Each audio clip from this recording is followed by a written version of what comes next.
is Emerson Jaguaribe, and I am a full professor in the Department of Mechanical Engineering at the Federal University of Paraíba in João Pessoa, Paraíba, Brazil. It is a pleasure for me to present this work at the International Research Awards in the category of Best Research Award.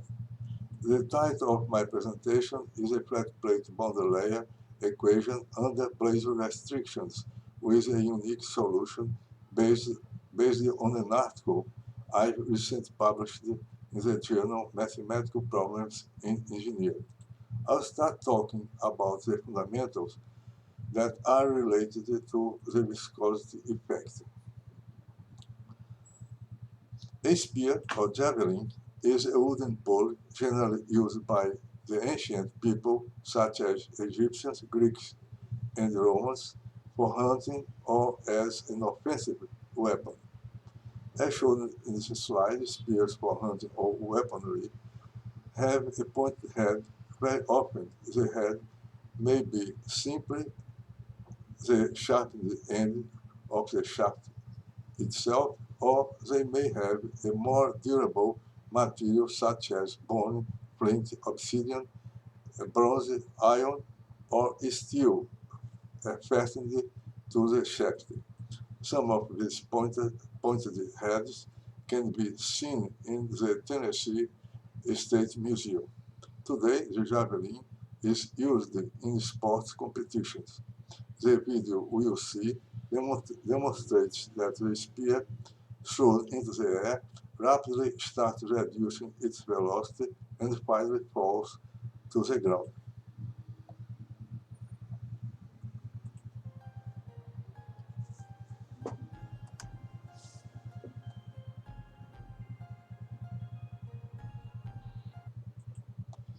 This fact constituted an intriguing puzzle for centuries because, as people could not see the air, they could not understand why an instrument piercing the air could have its movement restricted until its complete stop.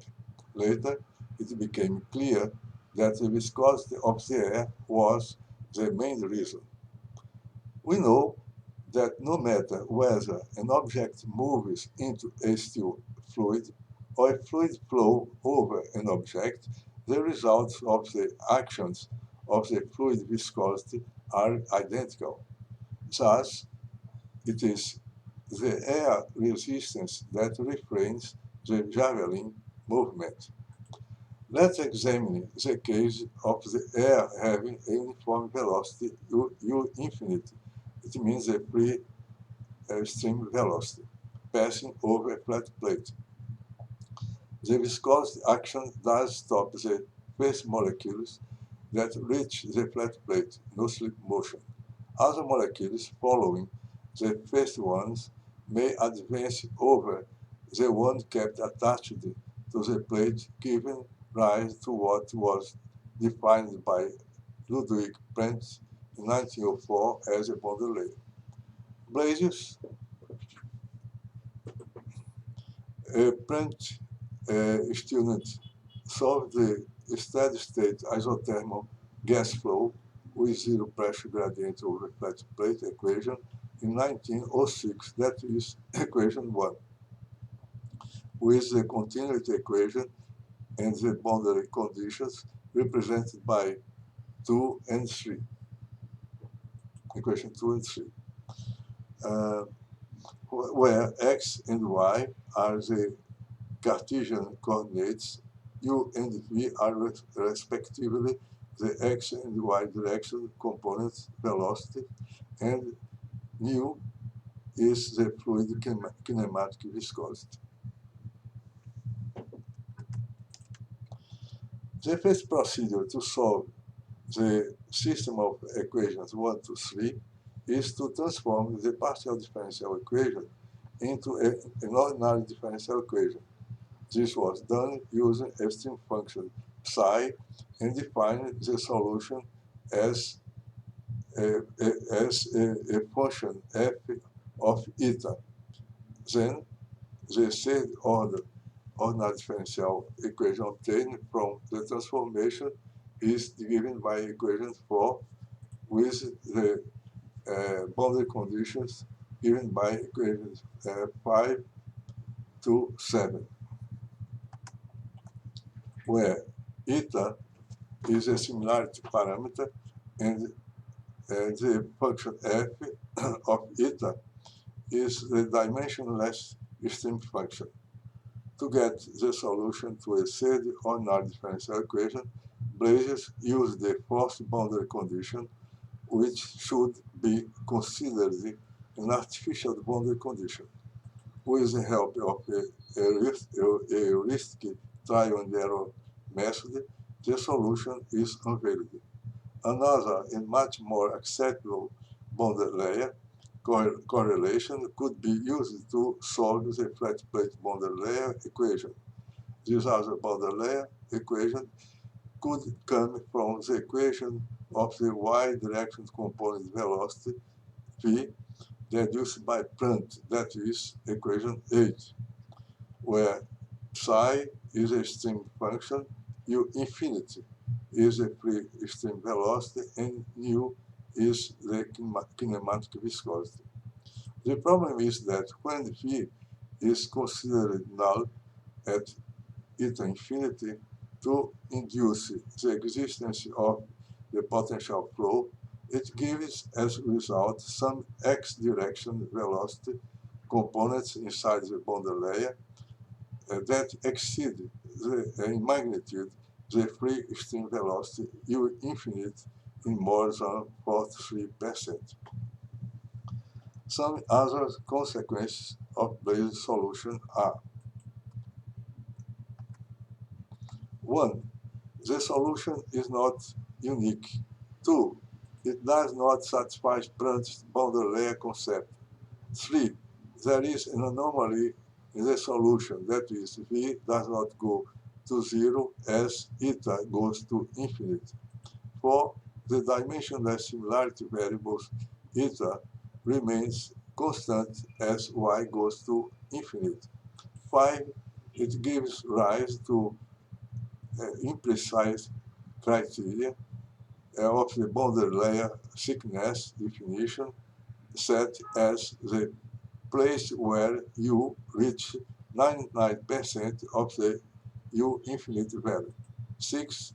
Even though eta, the similarity parameter, is defined as a function of x, it is not conceivable that eta infinity become constant all along the entire plate. The new equations. Surprisingly, more than 100 years have gone by without the proposed Blasius solution having received any serious criticism.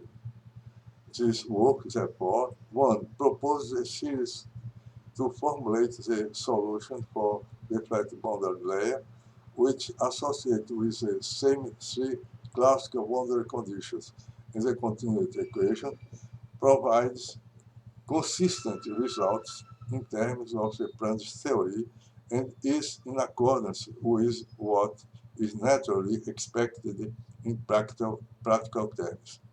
2. The conversion of the original partial differential equation into an ordinary differential equation is possible through the use of a practical and compatible technique, avoiding inconsistencies accumulated when the stream function is applied. The resultant equation is sensitive to the flow regime type, indicating a possible limit to signal the occurrence of the flow transition. 3. The solution present does not make the similarity parameter a at infinity, independent of x. 4. It happens with Blasius dimensionless stream function, the new solution z of the flat plate boundary layer and its derivatives are expanded into a Maclaurin series compatible with the existence of the uniform flow at x equal to 0. As it may be noticed in my work, the function f was replaced by the function z. Now, let's see some of the new equations developed in this work. First, we present the y-directed velocity component equation. The results of this correlation completely satisfy Planck's boundary layer theory. Second, the correct flat plate boundary layer equation, given by equation 9, where the parametric c is a function of x and related to the local Reynolds number. Different from the classical equation, equation 9 has a term linked to the Reynolds number, showing the possible influence of the flow regime on the data results, solving the true flat boundary layer equation.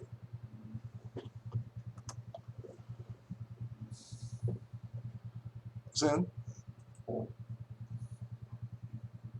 now similarly to the Blasius classical solution, the deduced equation is solved using a series for the flat plate boundary layer solution, that is Z, given by equation, a summation given by equation 10.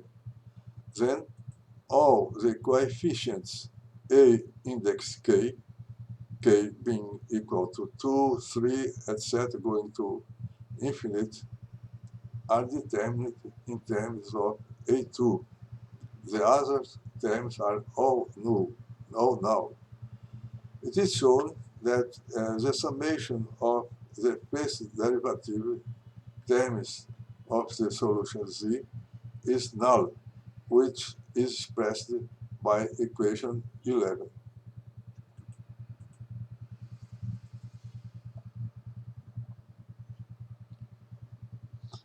From equation 11, it is possible to determine eta infinite and then xi. The coefficient A2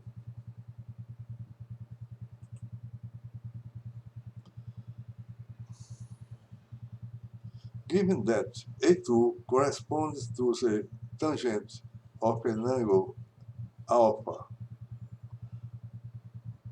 it is shown that the dimensionless similarity variable at infinity is given by equation 12, when alpha goes from 0 to pi over 2 in an open interval. The angle alpha is a result of the viscosity effect.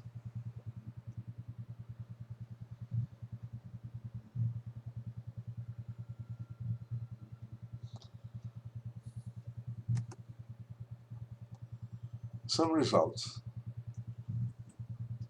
In figure 1, we can see the local Reynolds number in terms of alpha. In figure 1, the critical Reynolds number is set as 500,000, and there are considered in the figure two different cases when two values of the kinematic viscosity are taken into account. The correlation is given by the rational equation, equation 14. In figure 2, we have the dimensionless x and y direction velocity distributions in the domain where the local Reynolds number exceeds the critical Reynolds number. In figure 2, the right y-axis concerns the x direction velocity component u. The second x, y, is connected with the y direction velocity component v. In figure 2, points in the turbulent zone are shown corresponding to negative values of alpha larger than pi over 2.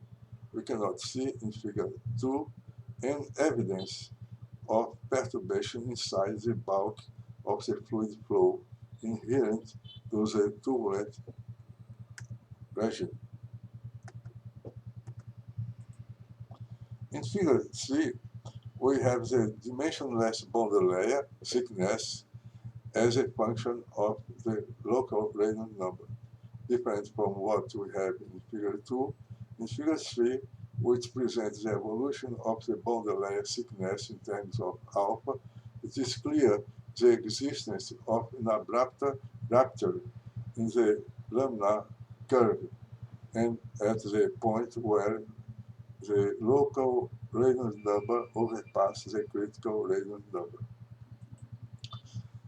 Practical implications that you see from this work concern the persistence of laminar flow up to infinite, the spontaneous existence of a transition point between the laminar and the turbulent zone contradicts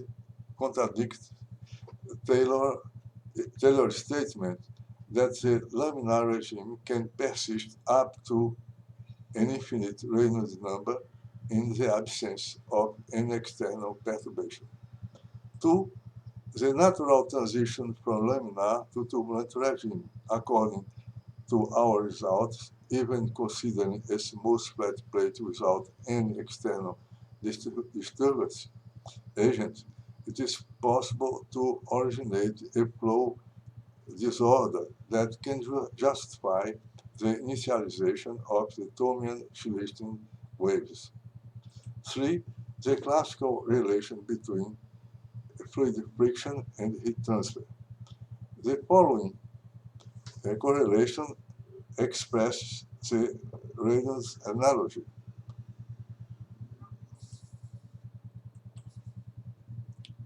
According to our results, equation 13 cannot be obtained, which means that any consideration of this correlation is meaningless.